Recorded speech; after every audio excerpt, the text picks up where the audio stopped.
भाजपने ज्या लोकांवर भ्रष्टाचाराचे आरोप केले, गाडीभर पुरावे दिले. अशोक चव्हाण यांच्यावर देखील तुम्ही आरोप केलेत, त्यांना तुम्ही पक्षात घेतले. आमच्या पक्षात असे कोणावर आरोप नाहीत, मग आम्ही का चालत नाही?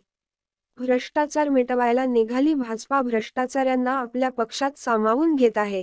शंकरराव चव्हाण यांनी आणीबाणीत केलेला अत्याचार भाजपा कशी विसरली, असा सवाल मनसेचे नेते प्रकाश महाजन यांनी केला आहे. दरम्यान प्रकाश महाजन पुढे बोलताना म्हणाले की, मनसे महाराष्ट्राच्या राजकारणात अस्पृश्य पक्ष आहे, असं म्हणतात.